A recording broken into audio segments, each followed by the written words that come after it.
now it's like the talk of the town. Yeah, NATO's getting involved, everybody's getting involved, right? Yeah. They don't need this shit for national security. Canadian tariffs or Liberation Day tariffs. Yeah. The third state of emergency. That's just what he does. They decide our elections, but let's go get some of their cars. It's Yo, like, what, a quarter of the price? If you buy one of those cars, you cross in the States and they turn it off. Last game in Toronto. He is the greatest Raptor of all time. He's the leader in assists. I think he's the leader in steals. I think he's even the leader in triple doubles. Charge leader for sure. Dodgers are ruining baseball. That's what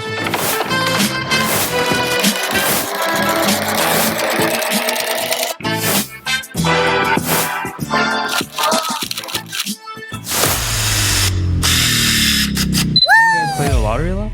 Here and there, man. Like, I'm not like a religious lottery player. Not every week. Gotta play. Got my numbers. People right? do that shit at work and stuff. Yeah, people do pools and stuff, right, at work. So there's one lady in the UK, and she plays one of those, you know, those charity type lotteries. They play it every year. Oh, like where you win like a cancer association or something. You'll win like a house or some shit like that. Yeah, I don't know what it was associated with, but like the money goes to charity, right? Yeah. And she's been playing it for years. Yeah. And her husband was kind of like, "You're not going to win in a million years, man. Yeah. Why do you keep playing this thing?" Yeah. And she played it anyway, and she ended up winning a £4.5 million house in the UK. And on top of that, they got £250,000. Oh shit! Cash. Wow. Fully paid off house, lake house, by the way. Yeah. So the narrative's probably just like, "Yo, why you listening to your husband?" Exactly. Yeah. You obviously just take it there and make it a man versus woman thing. She's like, that's why you never should listen to your husband. And they're both glad she didn't, honestly. Yeah, they're probably so happy right now. Yeah. Depending on where you play the lottery, though, like you have like a 1 in 30 million, 1 in 60 million chance of winning, depending on what lottery it is and shit like that, right? Like, so most of the time you're better off not playing it and just dropping money into like a regular ETF or some shit, letting that shit grow. But that's usually the pushback on lottery players. But I don't think there's anything wrong with like playing a lottery here and there, right? For sure, yeah. It is what it is. If it's going to charity anyway, there's like... you could justify You know anything. what happens? I worked with a girl who won 18 million. Holy, that's crazy. Yeah, and another guy, he was like a cleaner at work. Yeah. He won the Powerball in the States. He only got to keep, I think, half of it. At your work? At my work. Damn. Wow. Two people that I didn't know them. Why ain't you been Nah, I don't know, man. Lotteries, like, I feel like what they do is like if you're ever like having a down week and you play a lottery, then you could just dream for like a week or a couple of days. Like, oh, if I win that house, or if I win, that's all it is. Yeah. It like uplifts It's nice. It's fun. you. It's all right, man. It's all right. Sometimes it works out. Are you guys seeing what's happening in Greenland? Everyone's seeing that. So Trump's like basically obsessed. I had no idea that going into 2026, well, I guess we all kind of knew, but like nobody gave a shit about Greenland. Yeah. Right? And now it's like the talk of the town. Yeah, NATO's getting involved. Everybody's getting involved, right? But I think we have a clip of Fox News. They were talking about it. Push to acquire Greenland. This just in. President Trump posting on Truth Social that he is serious about putting tariffs on countries that do not support the United States acquisition. Now, starting February 1st, he says there will be a 10% tariff on a number of European countries. That will rise to 25% in June and will continue to ratchet up until a deal is reached. So tariffs on those who do not support the U.S. acquisition of Greenland. Tariffs have worked to great effect in a number of these high-stakes situations. Mexico comes to mind during the first term. They put troops on their northern border after Trump threatened tariffs. We will see what these European countries do. We'll keep a close eye and keep you abreast of any developments. Yeah, so I guess he's choosing the hard way, right? I guess so. I don't know what this guy thought the easy way would have entailed, right? Everyone just saying, don't worry about it, take it.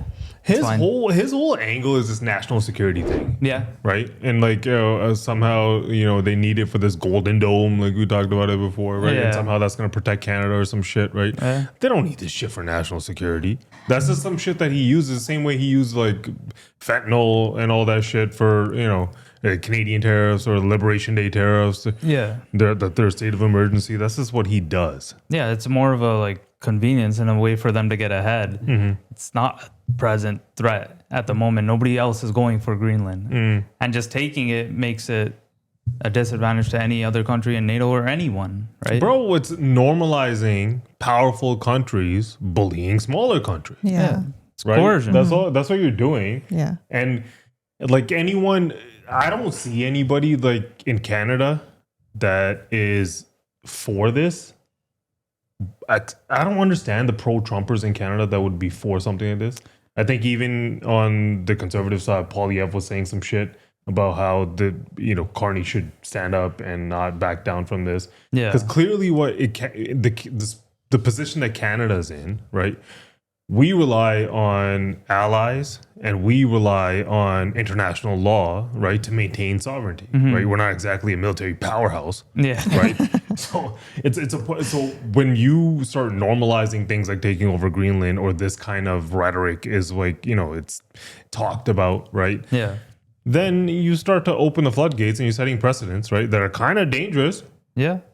Overall, it's a threat to NATO and anybody, really, right? Like a lot of these small countries too, right? And then you see a lot of shit about like, I don't even know what's fake news anymore. I saw something on Twitter that Nick Shirley was in Greenland. I was like, this kid is just like, yo, he's milking this opportunity. And he's just like, and then some people are like, yeah, Trump, buy Greenland, like some of the locals there. But then I saw like protests, right? Like mass protests. I don't get anybody's logic that would support what he's doing if you're not American. If you're American, sure, it's going to benefit you. If you're mega American, then yeah, sure. Yeah. Right. But like any other country, like Canada, you're saying there's like pro-Trumpers here, or you can agree with some of his policies, sure, but like in this specific situation, who the hell does it benefit outside of America?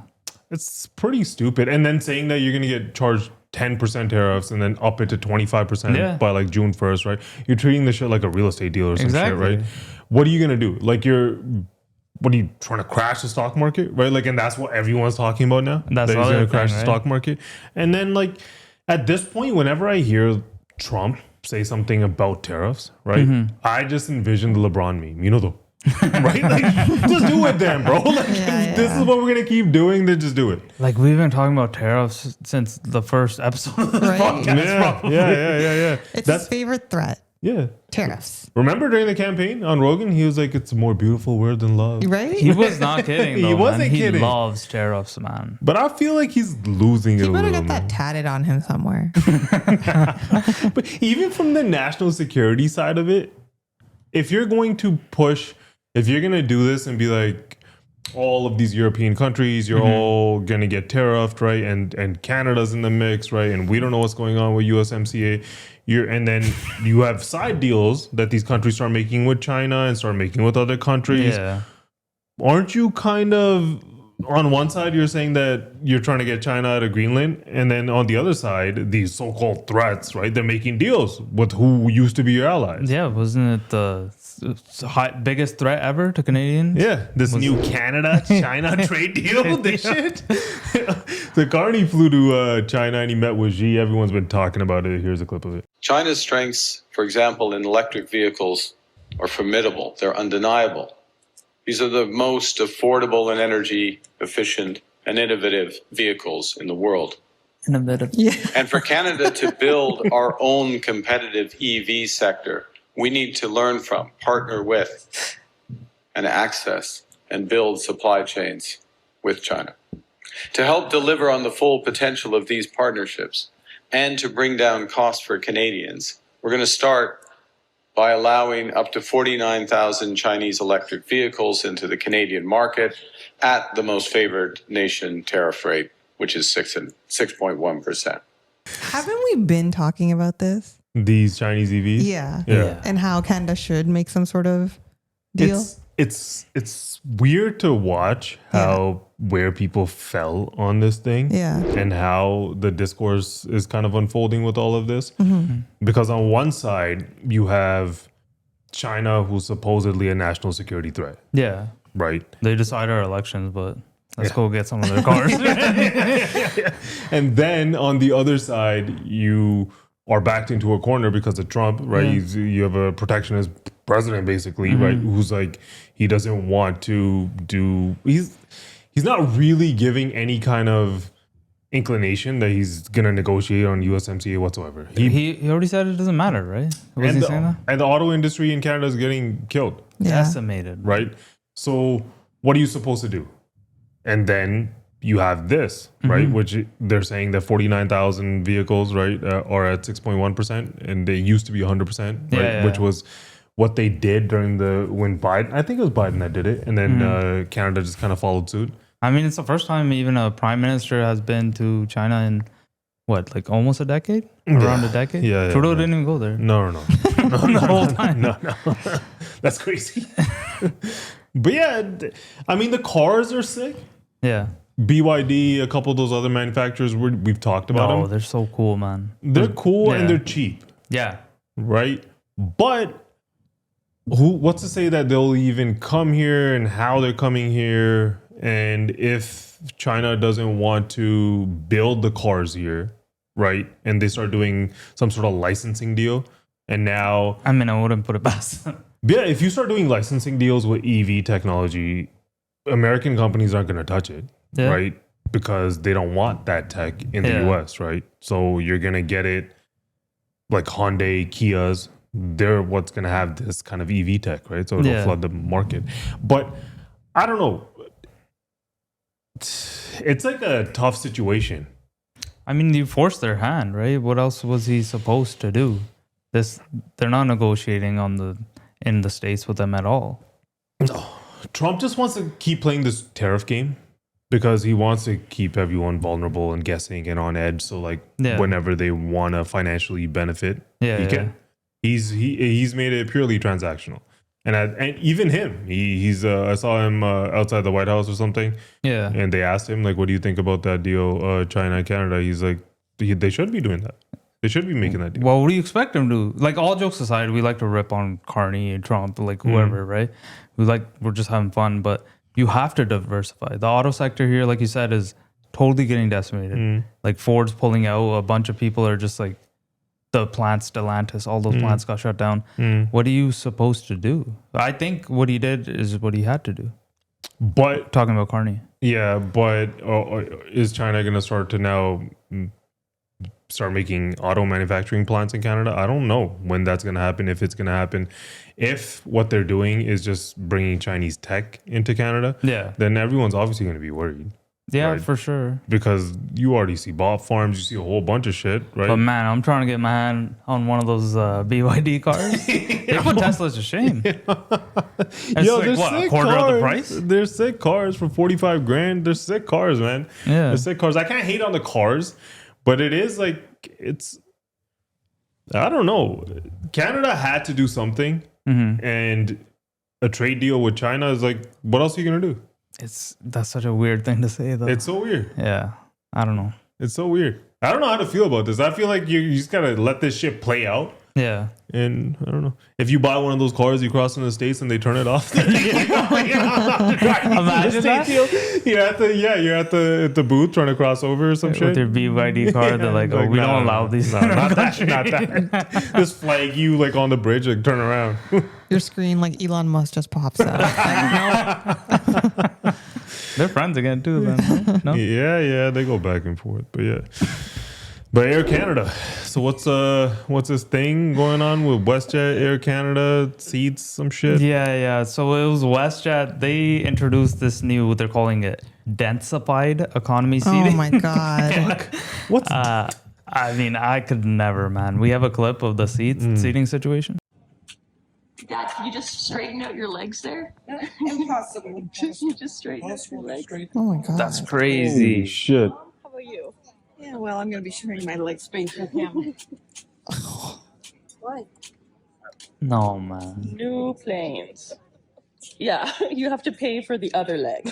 None of them even look like they're tall or anything. Yeah, they don't look like super tall people. Imagine like a basketball player or something. Even regularly tall people, like you have problems sometimes. In regular seats, I have problems. Yeah. Yeah, you get the ones in the front, right? The extended. And I'm just a little over 6'2" and I have problems. Yeah. Some of the seats too on that plane, they're non-reclinable as well. Not like the recline even did much. I hate recline I hate seats. it too. Do you guys recline or not? Never. No, right? Never. I don't do it, but if the guy in front of you does it, you're forced to. You have no option. You have the right to because you paid for that seat and whatever, however I've it seen functions. so many fights. People are just like punching each other and shit, That's hitting the other each other. thing. You know those airline fights, the ones that go a little bit viral? They all seem fake to me. They're all fake, I think. they're always staged and they seems like they're playing it up too much. Right? There Who are does that some in a real plane, ones, man? but I feel like there's like these training videos or some shit that go viral. And I'm like, this shit's fake, man. Yeah, maybe. But yeah, the legroom shit is pretty crazy. Yeah, so Air Canada saw all this. They rolled all this stuff back, by the way. They said we're not going to do it anymore. So Air Canada saw this and they're trying to capitalize on the fumble from WestJet, I guess. So they are going to charge a premium price on some preferred seats. So they're going to increase the, I think they call it pitch size, like the seat itself. Oh my God. Like the seat itself, the thing you sit on, and some extended leg room. But it's not like they're not changing standard economy seats. Yeah, but don't they already have that? When you get preferred seats, That's what I thought. don't some of them have I extra don't leg think room? so. and Isn't the shit? preferred seats you just get to pick your seat? Is that it? We Or always do it's that closer shit. to the front or something? We always do it, like Yeah. the ones with more leg room, but like those, what are those emergency exit seats? The ones at Oh, the front. those ones are the ones that are right in the front. They have more leg room. Yeah. But I don't know that in economy, their seats are different sizes. I didn't know that. No, but some of those the preferred seats aren't different sizes. They just Yeah. have more leg room. Yeah. You're right. No, right. economy, they're still keeping exactly Yeah, the still same. They're not keeping the changing a same. thing. Well, change is bad. The change can be bad too. I mean, flying's a joke anyway, man. Like you ever seen those comparisons from the earlier planes compared to now? They just keep shrinking. I'm shrinking. Remember those standing? I was just thinking about that. The We talked standing about one. that, Yeah, right? yeah. You know what's wild? As stupid as that sounds, those standing seats are probably better than these stupid legroom seats. Yeah, They're it's better. probably more comfortable to be Do standing you know than if these crammed flights up. were long? These WestJets? No idea. No, yeah. Imagine being in it for like 6-7 hours. That's why. Remember that one I time? think over 20 minutes. Flying, especially like after you have a kid, it's so annoying. The more uncomfortable it is. Sucks, man. Before I was married, before having kids, like you would just travel and just take whatever economy seat. Yeah. You didn't really give a shit. Once you have a kid, you want that kid to be comfortable so they don't annoy you. So then there's no jet lag when you get to where you're getting to, and you just when we had to take her and not give her a seat, that was so uncomfortable. Oh, the first time we took her before they're 2, you get to get that free airline seat. Yeah. So every parent tries it. It's not It's worth a great idea. Buy the seat. Remember that one person who sat right beside us on an empty seat And she didn't want to move? Yeah, Wow. she was given a better seat closer to the front, and she's like, no. Yeah, People are weird, I man. like the window, and I think she was given a first class seat, and she rejected it. Yeah, something like that. Because she wanted a window seat. She's like, I want a window seat. She's like adamant on picking a window seat. But I was gonna say, like, when we were in Italy and we were traveling in trains, even if you're going for maybe a 3-hour train ride, Way better. It felt like luxurious. Yeah, way better. It's a way They better have Wi-Fi. You just chill in there. The trains are really fast, too. Yeah, you just eat whatever food you brought onto a train. It's pretty sick, man. Yeah. But like speaking on planes, I saw this article where you know how everybody's using this GLP-1 Yeah.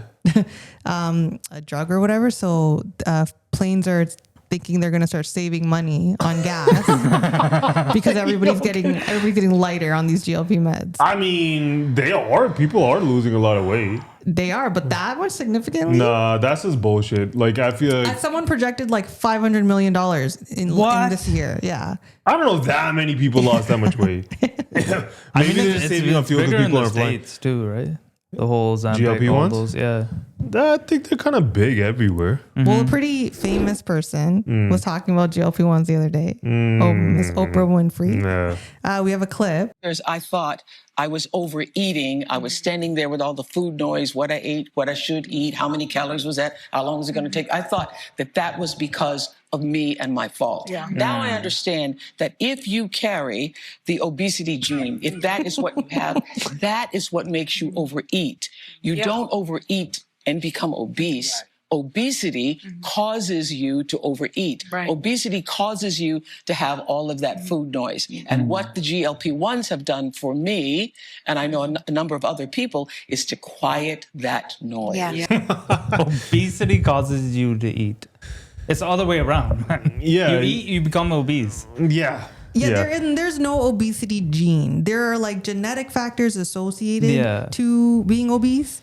And there are some, like, for example, some hormones, like I think there's hypothyroidism where your metabolism is a little bit slower. So it causes you to, it's harder for you, but it's not impossible. There's meds that can control it. I think what she's referring to is like, obesity is polygenic. Not that there's one specific gene. Yeah, there's a number of genes that make up, and some of them will predispose you to some obesity factors. Exactly. But you can, you still have to put food in your mouth. You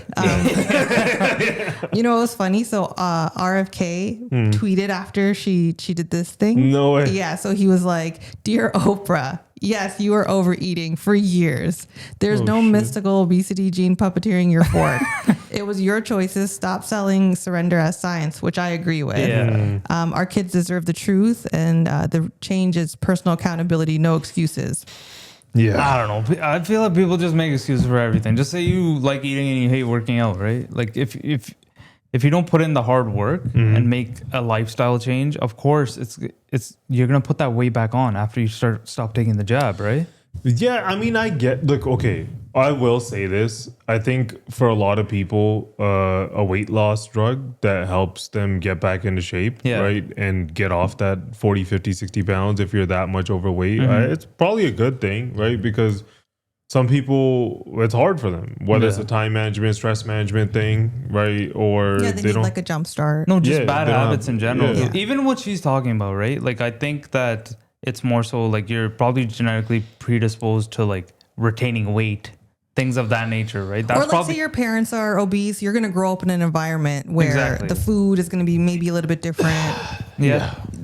I get what she, but if you continued watching what she was saying, she started talking about how she's on heart medication, and she's like, I need to be on heart medication my whole life, so I'm gonna have to be on GLPs my whole life. Okay, that's not something you should be promoting. No. That's Big Pharma loves that shit. Of course. Like, somebody like a spokesperson like her. Right. I mean, remember Serena Williams was talking about it. Too. I feel like if you are going to be on GLP-1s, it's kind of important to continue working out because you lose a lot of muscle mass and stuff like that. If you're going to use it as a tool to like jumpstart, your weight loss. You ever seen them? The people that go on it, like a lot of them. Scott Disick is one that always comes to mind. It looks like a vampire, man. Yeah. I mean, no, I don't think it's bad for some people, but when some skinny people just jump on it for like no reason, I'm like, are you like, my wedding's coming up, I gotta get on that. Right? I gotta lose 3 pounds. You can't just like not eat or just work out or some shit. Like, why do you gotta? People want a shortcut, man. I don't know, man. She's been on it since 2023, and she was like, I went off of it thinking like, can I do this by myself, and gained 20 pounds right away. Oh my God. That's why she's blaming it on this mystical gene. You're lazy, man. Like, bro, no, you ate too much after you came off of it. To be honest, man, to stay in shape is incredibly difficult. Especially the older you get. Yeah, She's 70. Yeah. So I get it. Yeah, with age, it's really hard even for most people right now in today's economy. Everyone's working. Nobody has any time to sleep. Yeah, eating healthy is expensive, man. There's that too. It's expensive. But even this thing's expensive. Yeah, this is expensive as well. Yeah. Getting the GLP. Yeah, but if you don't have the time to like work out and stuff like that, and eating healthy, and you don't have the time to wait, and you get impatient, we kind of live in a society where they want shit now, like right now. Yeah. Right? It's so fast paced. Yeah. People want to sit around, eat, and watch Netflix all day. Right? That's what they want to do. Did you? So Matt Damon and Ben Affleck, they're promoting this movie. Oh, I saw they're on Rogan, right? So they're going on a bunch of podcasts.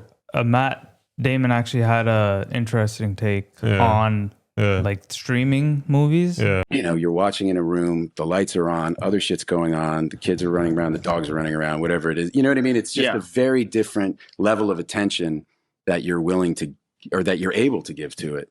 And that has a big effect. And it also ends up having an effect, or is starting to have an effect on how you make movies. Like, for instance, Netflix, the standard way to make an action movie that we learned was, you usually have like 3 set pieces, one in the first act, one in the second, one in the third. And, they kind of ramp up, and the big one with all the explosions, and you spend most of your money on that one in the third act. That's your kind of finale.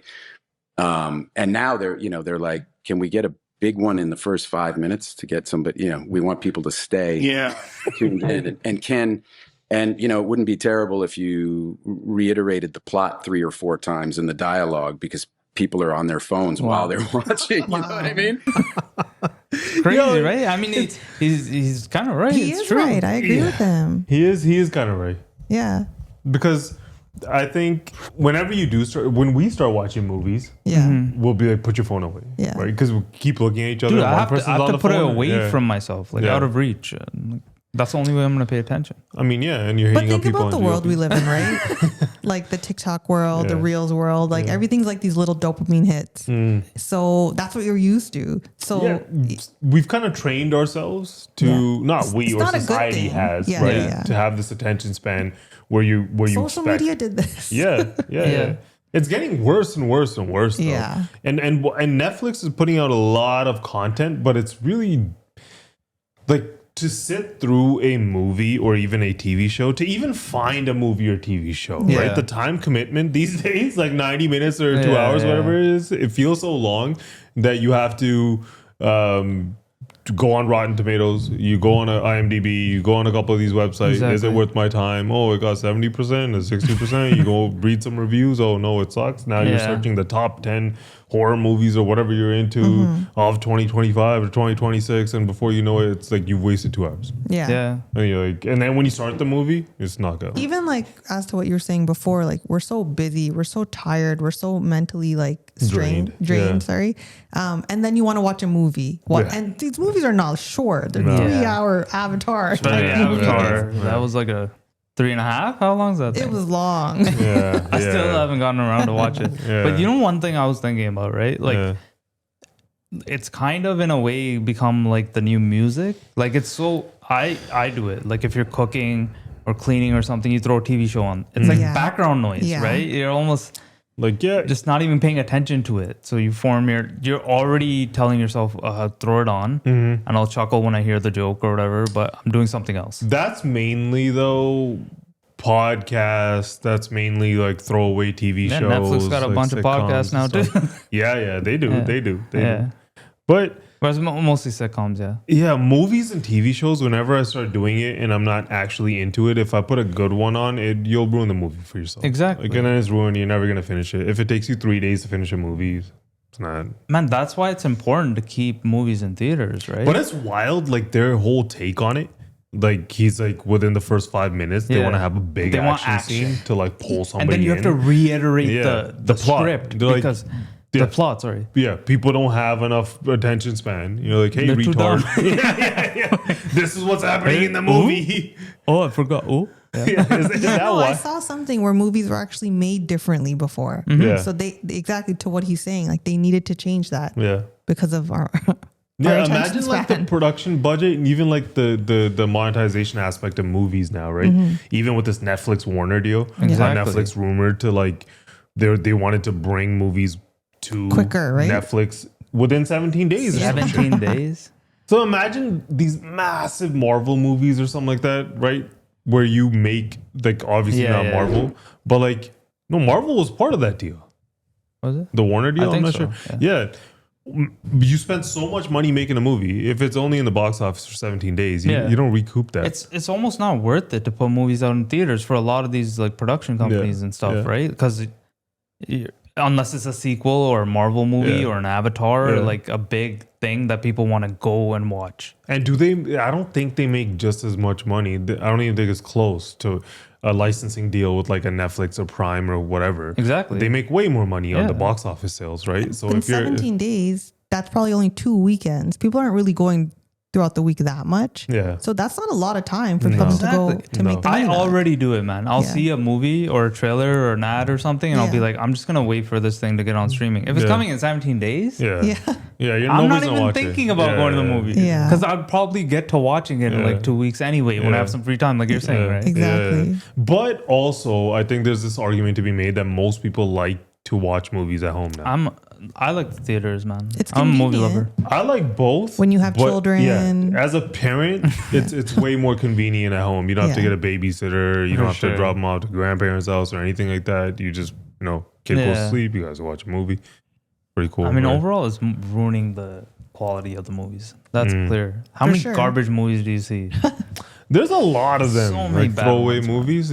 Yeah. TV shows are good though. TV shows are good. TV shows. No, there's some random good movies too. Avatar's good. I'm not talking about Doomsday again. People just repeat podcast Groundhog's Day. But yeah, do you guys see the 2016 trend? Yeah, it's all over social media. What is this whole thing? I don't. People are just posting pictures of their life 10 years ago, Yeah. or what they were doing, good Yeah. or bad. Yeah. What they were wearing. Yeah. Their lifestyle, their culture back then. Right. I don't know why it's significant now. Is it? Well, most people posting it are probably millennials, right? I'm guessing. Yeah. Right. So if you're, 35 to 45 now, and you're posting something from when So you were it's probably 25 like an to 30. easier time. A selection bias. Who didn't look better? Who didn't look nice with 10 years ago? Didn't you look younger? Right? Like that's everybody. Yeah. I don't know. I was just thinking of trends, like even the whole 6'7" thing. Nobody really knew what that was, right? Even this, I think a lot of people don't even know what the hell it is, but they see it's trending and they want to get the hashtag and the views, and they're like, I'm doing it too. Yeah. And everyone starts doing it. It doesn't even have to be rooted in anything. It doesn't really matter. Yeah. Right? Because everyone wants clicks and views these days. That's just how it goes, man. But how good a time period is or a year is so subjective. Yeah. For sure. It depends on what was happening in your own life at that time. Somebody you loved could have passed away. For sure. You could have went bankrupt, right? Yeah. Shit could have happened. Could have been a really bad year for a lot of people. You're not going to think 2016 was such an amazing All it time. reminds me of the Drake song, All What? Summer 16. That's all it reminds me of. I mean, for me, it was like the year before I met my wife, right? So I'm not like, my time. So was that the best year of your life or the worst year of your life? Best or the worst? What happened? No. I feel like ever since like we've met, I had like the life after meeting my wife and like Sukhvir and getting married and stuff like that. It's a completely different life, man. And it's like I barely remember the kind of person I was before getting married and having kids and doing all of this stuff. It feels like it's so long ago. Yeah. So long ago. I saw Fetty Wap popped out and he was performing that song again. Oh, because right. it came out then? I think so. I don't know. Around that time. Yeah. Around that I time. feel like a bunch of people are just trying to manifest this year as a good year, so they're finding different ways. Oh, like 2026? Because the economy's in shit, everyone's like I think losing there's jobs. a lot of like positive. doom and gloom. I also feel like because of the pandemic, that little blip from like those couple of years, 2019 It was like to 4 or 5 20, years, right? 21. No, it was really like 2 to 3 years, but a lot happened. Yeah. I remember when the pandemic first happened, everyone was in panic mode, like, how are we going to get things You know to what's our funny? house? When it first happened, I'm like, 2 weeks, it'll be over. That's what most That's people what were everyone thinking. thought, man. Yeah, that's what most people were thinking. And then like this curbside pickup shit, how ghetto that feels now, or like how ancient it feels that you had to like go in front of a Home Depot or whatever and wait there in their parking lot while Yeah. now you just get it delivered to your house. Everyone just upped their delivery game. It changed everything. that whole game. And man. before Everything's that, delivered. I remember before the pandemic because we were married by that time. I remember the Amazon bills being a lot less. Now Amazon's Right. way I more know. normalized now. Yeah. You know how easy it is to spend hundreds of dollars on Amazon for So absolutely easy. no reason, just buying crazy. stupid shit. You're buying things crazy. you don't need to. Yeah. I want to like delete the app sometimes, and then I need something. Yeah. Right? I feel like it's this whole people just because of that entire pandemic time and then what happened afterwards, the real estate boom and all this shit because 0% interest rates and stuff like that. And then everyone kept saying, bro, when shit goes up this much, it's also going to come back down and Must go nobody down. really cared. And then now everyone's hurting. Right. And you look back at a time when shit was, I was also thinking social media, as much as we thought like it was crazy in 2016, Yeah. Instagram came out in like what, 2010, 2011, some shit like that? 2009? I don't even remember. I don't remember either. It's not that long ago. So Yeah. it was really in the making for like 4 or 5 years. Since 2016, where social media is now is wild. The amount of filters and internet looks was more maxing and all this shit. carefree then. Yeah. Just being on the internet was like more like you use your webcam. Like, It feels like it was like it's crazy to say that was a simpler time. Yeah. But it was somewhat of a simpler time. This is like the new addiction. Now anything that happens, it gets recorded, it gets viral, it goes on. Yeah. You have world leaders that tweet things and post things. There's no more press conferences. It's nuts. That was wild for me. Like Trump being on some sort of like social media platform is weird, no? It is weird, and he got banned from Twitter and stuff the first time around because he was of Jason flipping the bird to somebody the other day. Oh, you saw that? Oh yeah. What kind of president is this? So Yo, funny. he's on one, man. Yeah. He's on one. Whatever. We're not. I keep talking about Trump, right? Kyle Lowry might have just played his last game in Toronto. Did you see that? The whole standing ovation, I did see that. the cheering and stuff. Yeah. We have a clip of that with his reaction in the presser.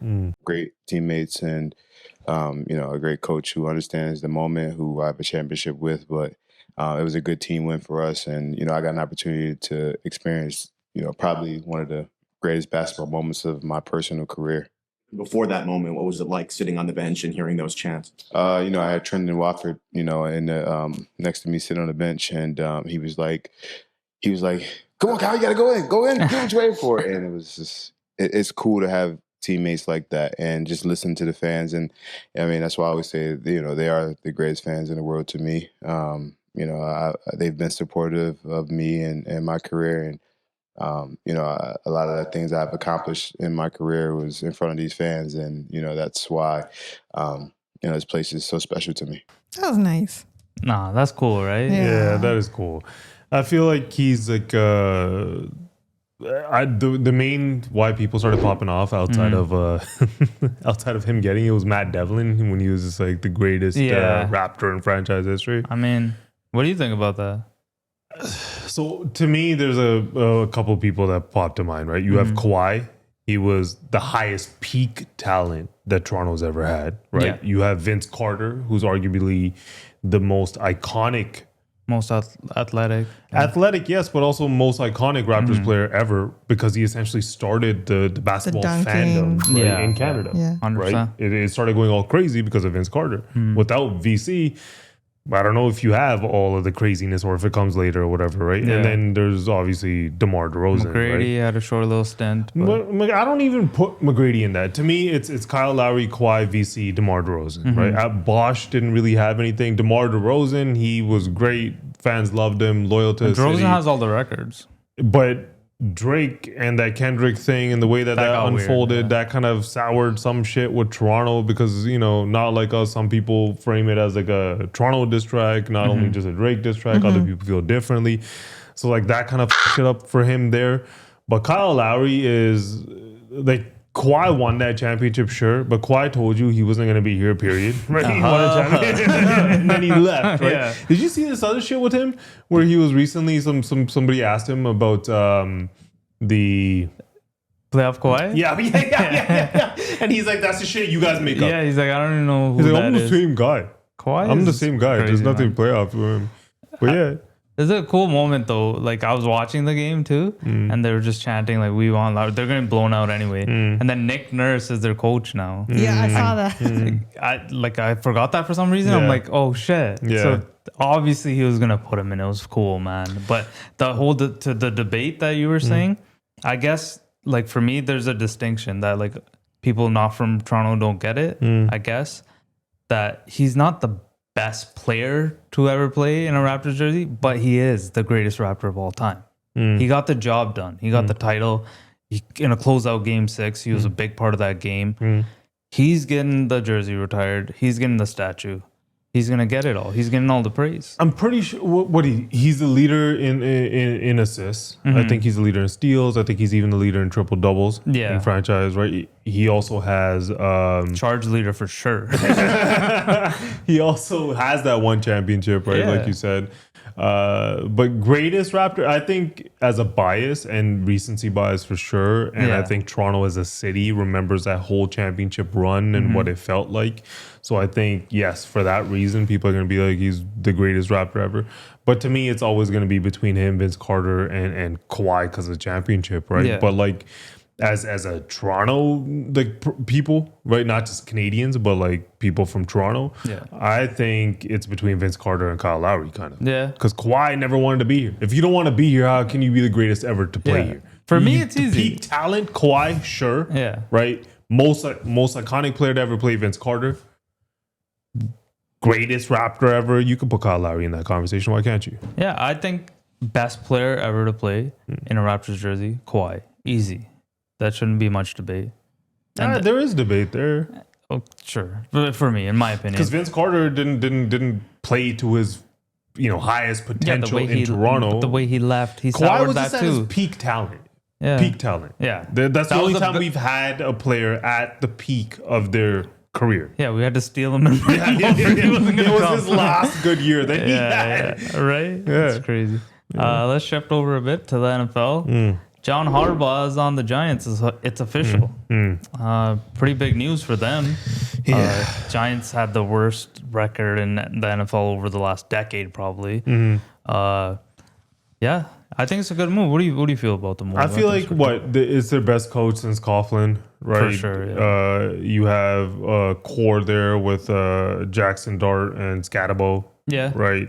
And it's a reason for people to be excited. I think you feel like you got an adult in the room and the coach in the locker room, right? Instead of just like trying new faces all the time. Yeah. So I think people get excited about it. But yeah, I mean, I don't know. These franchises like the Ravens getting rid of Harbaugh and Tomlin from the Steelers, right? Like, I mean, if I'm a Giants fan, I'm excited, man. Yeah. Because like you left out Malik Neighbors, one of the best wide receivers in the league. They're young. Yeah. The core is young. Yeah. They're coachable. Very decent offensive line. One of the best defensive lines in the league. Now you get one of the, I don't know, you can debate all day, top 10 at least coaches in the league. And he has 13 playoff wins overall. He's been coaching forever, but I don't know. They kind of lucked into it. They're probably just a Flowers fumble away.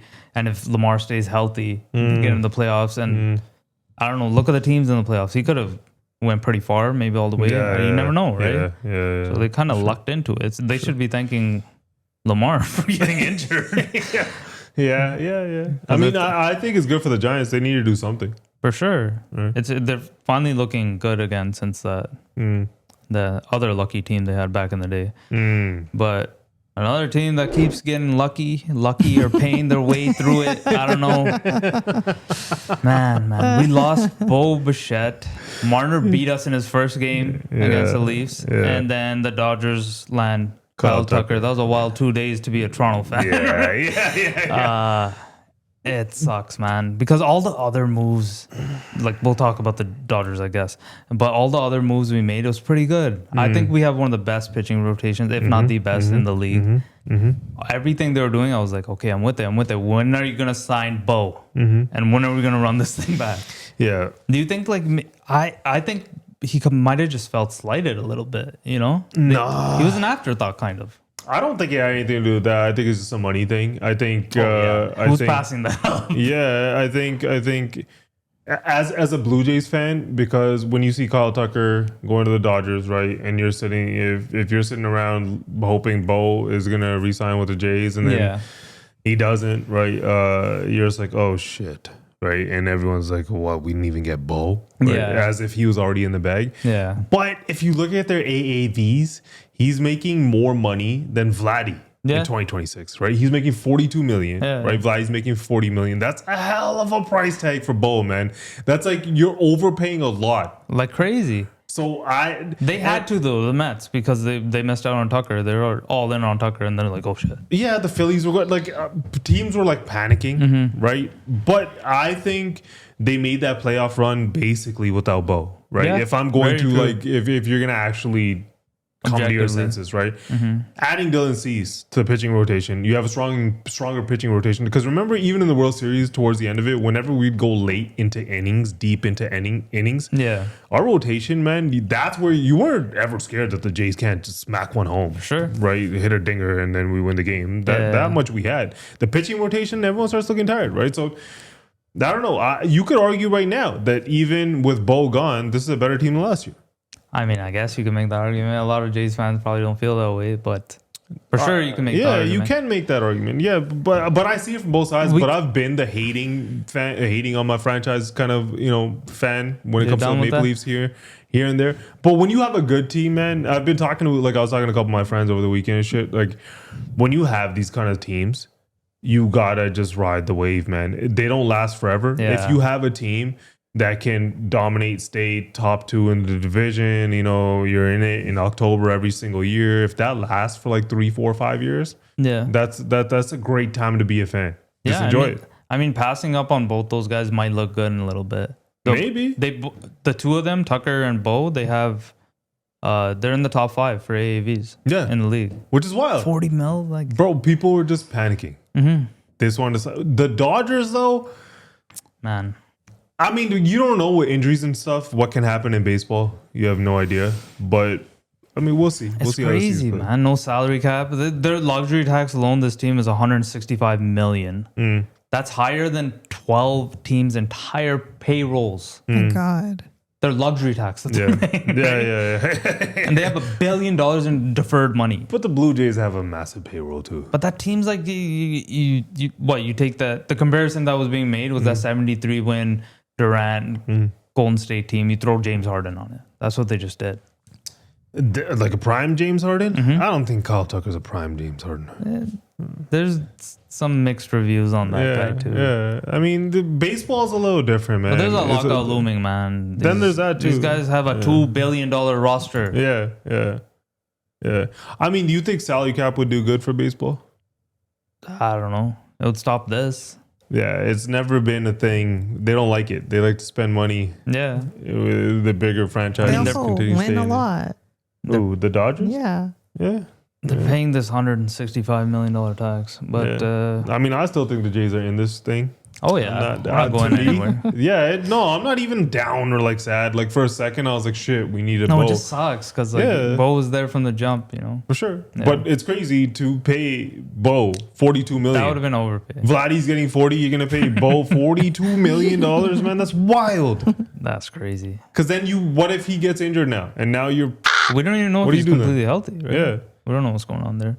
I kind of felt it right after the loss. He just went to Mattingly, he was just like hugging him and stuff.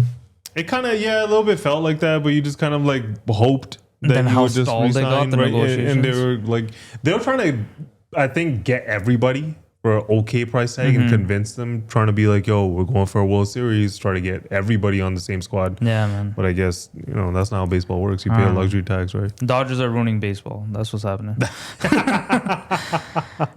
But the last thing we got is the divisional round is in the books for the NFL. So it's all done. We got the Broncos going up against the Pats and the Rams and Seahawks. There goes my Super Bowl prediction. There goes everybody's Super Bowl prediction, bro. No, such a weird year, man. I mean, if this was 2015, right, it's different, right? Brady, Marshawn Lynch, Russell Wilson. Maybe it's another nod to 2016, right? Wasn't that 2015?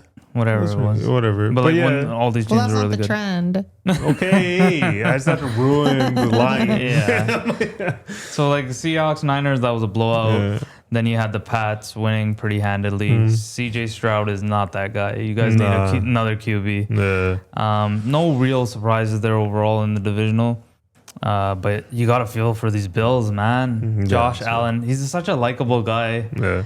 So many opportunities to get it done there. Yeah, but on the flip side, man, if Lamar Jackson did this, he would have been getting flamed. He got flamed. When he does this, he gets flamed. True. Right? Yeah. That's the complete opposite side of it. Happens every year. Yeah, and Josh Allen, for the Bills, you wanted them to win. Yeah, so much like controversy there. The interception, the PIs, the way it ended, and then it ends the same exact way. I don't know if you saw that clip. They're just showing him every year. It just gets progressively worse. He's like, sometimes he's like, we'll come back, and then he gets stunned, and this one he's just like crying. Yeah. It's sad. Yeah. It's like a Leafs fan, very relatable. Yeah. But he was sailing some of those passes. Yeah. He could have ended a couple times. Yeah. A lot of bad There's a massive Bills fan base in Toronto as well. Huge, man. Yeah, it's crazy. Yeah, they kind of adopted them as our NFL team, right? Sort of, and then there's if you have conversations with people, talk about why doesn't Canada have a because of them, right? I heard partially that. Yeah. because of the bills, That's right? true. Who knows, right? Because they're so close, they don't want to lose. So that. many people. There's a lot Like, of money that they make off of Canadian fans, Exactly. right? I go to a game probably like once a year, man. It's a A lot time. of people do. Yeah. A lot of people are Bills fans, right? I've been to more Lions games, so I tend to be, but I don't know.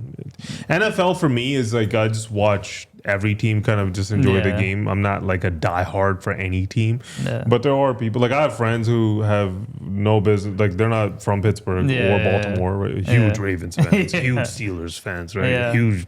The guys who choose to be a Pats fan, I'm just like, F you.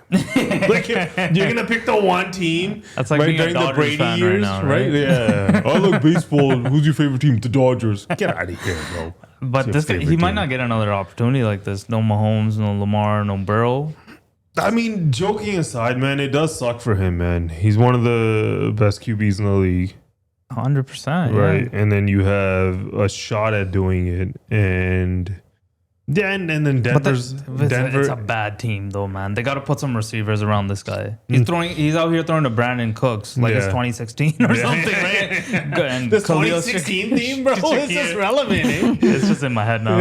But the defense was like so bad. They got a lot of stuff to address in the offseason. I don't know. We'll see what happens. Yeah. Super Bowl, who you got? Who do I got? I don't know. The Seahawks kind of look unbeatable right now. Between everyone that's left, I thought Pat Seahawks Super Bowl. I think on top of it, Bo Nix. Yeah, he's injured. Yeah, he broke his ankle. He's out. If they did win, they would have been in the Super Bowl. I just know who Brady's rooting against. Yeah. He doesn't want the Pats winning. Nah, he doesn't. But I think the Seahawks are gonna win. They might just do it. We'll see. We will see. Okay, so for our first question, we're going to do NBA trivia. So whoever answers first. I'm pretty sure you guys will both know the answers, but it's whoever answers first. Right, okay, 10 questions. Ready? All right. Okay. Okay, so who was the youngest player in NBA history to score 30,000 career points? LeBron James. Yeah. Yeah, that was an easy one. Yeah. She didn't even list the was it multiple choice? It is multiple choice, but if you know the answer, it's better to just like spitfire, right? Okay. Which NBA team famously went 73-9 during the Golden Warriors? Yeah. Who said? Indy said it. That was close. I started it. You finished it. But I think. All right, 1-1. You guys remember your score because I can't. I think I'm winning. What player hit the game-winning shot in the Game 7 2019 Eastern Conference semifinals? Kawhi Leonard. Yeah. Damn. I thought she was going to say. The semifinals. Yeah. All right, number 4. Which franchise did Steve Nash win 2 of his MVP? Phoenix Suns. Pretender. So what are you, 4-1? Yeah. 4-1. If you want to give me the one. 3-1, I think. Yeah. All right, so which team won the NBA Finals in 2016? Miami Heat. No. What? San Antonio Spurs. No. Golden State Warriors. No. That's so funny. There's 4 here. You said 3 of them. And they're all wrong. So list them then. Well, I can't tell you the answer now. Cleveland. Yes. Damn. Yeah, 2016. Yeah, Cleveland. That was the only one they won. Kyrie. All right. Who holds the record for the most points scored in a single NBA game? Will Chamberlain. Yeah. All right. So what is that? 5-2? Yeah. 5-2. All right. Which NBA team has won the most championships in league history? Boston Celtics. LA Lakers. You were right. You were right first. Okay. Celtics. It was one or the other. All right. Who won the NBA Finals MVP in 2020? Steph Curry? Oh, no, LeBron. Yeah. Oh, shit. That's 3. Yeah. All right. Which player is known as the Splash Brother? Clay and Steph. Clay, yeah. Yeah. Which franchise drafted Dirk Nowitzki? Dallas. Mavericks. Both of you are wrong. No, he was traded. He was traded to the Mavs from Charlotte. Nope. They didn't draft Dirk? No, they didn't draft him. He was traded to the Mavericks. Where the hell did he come from? I don't know this one. Toronto. Nope. No. Who's in that deal? I have no idea. Should I tell you? Hold on, give me Just a second. list the options. List them. A, B, C, D. So Spurs, Suns, Mavericks, Bucks. Bucks. Yeah. Suns? No, Who said Bucks? I did. Oh, yeah. did. Yeah, that's it. Oh. I think I lost. Yeah, you definitely. But you kind of pulled through a little bit at the end. I caught up a little bit. Okay, so next is like so I came across this video where a guy was like, so if your partner doesn't know the 10 gurus, or even says, can you give me a minute? You should end it. How do you feel about this? I mean, I feel like it's like rage baity internet culture. Yeah. Right? A lot of the guy's videos is very rage baity. He's like a Super Sing, but without a shirt on. Oh, no. Like, okay, I don't want to discourage any influencers. He's a Sing without a shirt on? He's a Sing without a shirt. He's like a athletic type. Oh, that guy seems like an innocent, nice guy, man. I just think like in this internet culture, there's a lot of if you want to get a lot of fame, you have to frame things a certain kind of way, right? And then you start to garner a little bit of an audience, right? And I think you can know the 10 gurus' names and still be a shit person. Of course. You cannot know them and be a great person, right? Yeah. I'm not Amritari, right? But I come from an Amritari household, right? So to me, 10 gurus is like basic knowledge, right? Yeah. Like my daughter can name me 10 gurus. Yeah. She's 4, right? Or at least like knock off a few of them, right? Like pretty easily. But even if you know Sikh history before Khalsa, right, and after Khalsa, even if you've read up on recent things, you know, be it Jallianwala Bagh or Udham Singh or Bhagat Singh or Bhai Sahib Ranveer Singh or read Jail Chittiyan or even some of the Sikh literature, like some of the things, even a lot of these things I forget. So like there's a lot of these content creators and they have like these nuanced takes and stuff. Like some of these kids are even young, bro. They're in their 20s and they'll say some shit and like, yo, that's pretty, or the way you're articulating that is pretty intelligent, man. Like I didn't look at it that way. They give me different perspectives on things. So I do appreciate that perspective of it a lot. And I do think that having a kid, like you kind of realize that as much as like boomers and older people might not understand that kids aren't influenced by Katha and Gurdwara these days, right? They're influenced by their phones like the rest of social media, right? So if you have a lot of positive influence, right? And a lot of positivity, especially in the space where there's a lot of bots, there's a lot of hate on like, you know, Punjabi people, on Sikhi, on brown people, right? There's just a lot, right? A lot of misinformation going on, people trying to, you know, enrage our culture for absolutely no reason.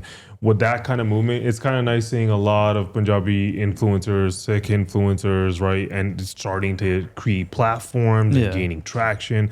I think it's really cool, man. I think it's really cool. I'm excited for it. But like, rage baiting and shit is part of the culture. Yeah, like how he came off pretty aggressive. He's just like, end it. You should end it. No. So as to what he's saying though, like it really, to me, how I looked at it, it depends what you want in life. Are you looking for somebody who's more religious, more not?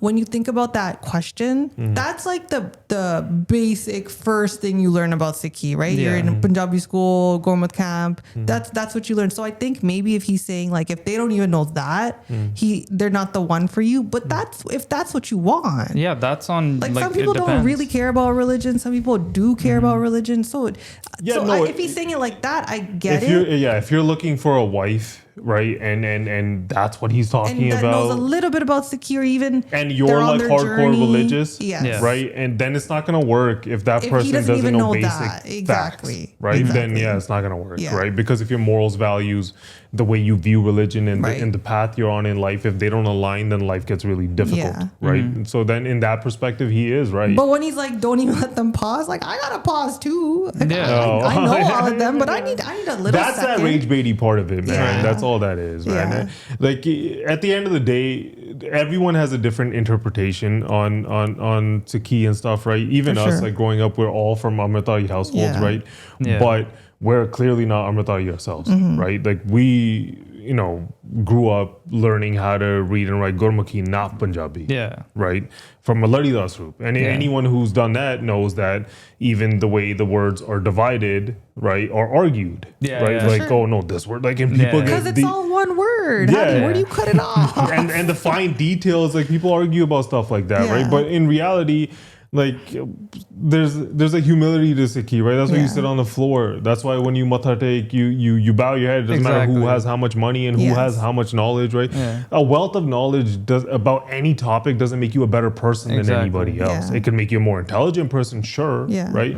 But like wisdom is something that you can't teach, right? In this specific instance, memorizing something doesn't make you a great person. Names, right? No, it doesn't. And that's just basic. Like it's knowing it. But then again, there's a lot of people that don't know it, right? So, like to play devil's advocate here a little bit, yeah, you should read up on culture a little bit, right? You should be a little bit well read when it comes to your own religion, right? Sure. Whatever religion you're from, right? If you're born into a Christian family, it is a good thing, right? We're semi spinning it negatively. I don't think it's a bad thing, man. Like I said, with all of these bots and all this negativity and hate and shit. Yeah. Seeing a bunch of these people get shine, I think is good, man. But that's not a way to go about it, man. You're just telling people they have to know this or they're not good people. Don't talk to your girlfriend anymore because she doesn't know. It's kind of anti what the religion preaches. Yeah. Just like you were saying. Yeah, depending on what perspective you're taking and stuff, right? Like, depending on who's watching this, right? They'll be like, yeah, you're wearing a hat. Yeah. Right? And you're out here talking. When in reality, like,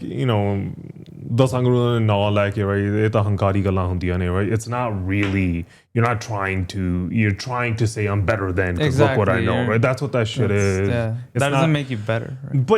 But I don't want to, I think that aside, you don't want to discourage what's going on because I see a little bit of this wave, right? But I do see a lot of people who, like whenever I'm scrolling and I see Punjabi influencers or any influencers in particular, and you'll see like these kids are like 21 years old, right? They'll be talking about parenting or some shit, bro. Like, you're not parenting, bro. Why are you talking about parenting? Like, that just makes me cringe, right? And then I just, keep.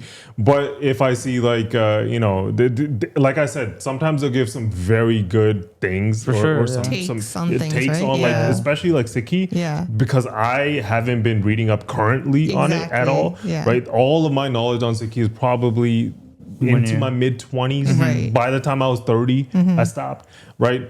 So whenever I see these fresh takes, right, there's a couple of guys in UK, there's a couple of guys in BC, and when they say it, I'm like, oh shit, that's a pretty nuanced perspective on that story. Like I've never heard it like that before, right? And I appreciate it, right? Even for me, like, because you're saying we grew up in like Amritari households. When he did say it, I did try to see if I could name them. Yeah, and then I just started thinking like it's a good thing to like read up about again. Yeah. From that perspective, it's definitely a good thing. Yeah. Whatever religion you're in, you should, because otherwise, then you're headed into this atheist, kind of world where people don't believe in anything, right? And they're just like, we don't have any morals, traditions, values, none of that shit, right? Like, I don't know.